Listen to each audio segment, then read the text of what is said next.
Hey APUSHers, welcome to episode 5 of my How to Write series. Today we're talking about step 2 of the DBQ and LEQ writing process. If you don't know me, I'm Annie Jensen, and I have graded AP exams for 6 years, and I have graded thousands of responses, and so I'm going to be including my best tips here for how to make sure you're getting the points on the actual day of the AP exam. For this series, we're going to be using the questions from 2023 set 1. So my best strategy for you is to pull up those questions, to go to APUSH FRQ, click on the link, and then you're going to click 2023 set 1.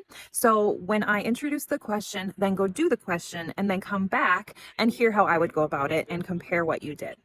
Step 2 is really important, and it is to brainstorm and create an evidence list. A lot of students forego this, especially with the DBQ, and they just jump right into the documents. But this really inhibits your ability to get that outside evidence point, which is one of the easiest points to earn. When you go directly to the documents, all of a sudden you get tunnel vision and you can't brainstorm the things outside of what you're seeing in the documents. And so you will write a much better essay and be more likely to get the outside evidence point if you actually take 3 minutes and brainstorm what you already know about the topic.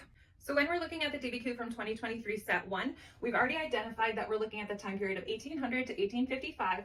The topic is commercial agriculture and how much that was a continuity or change in American society. So then what I want for you to do is to create your evidence list. What are the things that you know about the time period and the topic? And then you're going to be able to identify whether you know more changes or continuities. Then when you actually organize your evidence list, you're going to organize it by skill. So if you have more changes, you're going to have 2 body paragraphs for changes and 1 for continuity. If you have more continuities, you'll do 2 here and 1 here. And then I'll talk about what this 4th column is for in just a minute.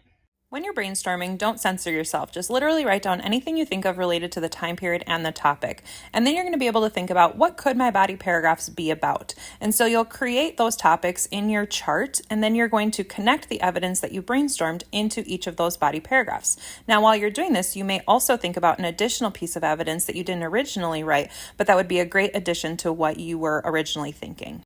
So now that you've taken some time to brainstorm and organize your brainstorm, you already are going to be in a much better place to write a strong thesis statement that gets the point, as well as be more likely to get that outside evidence point. Stay tuned for episode 6, where I'm going to talk about how to read and analyze the documents so that you can use them in your DBQ.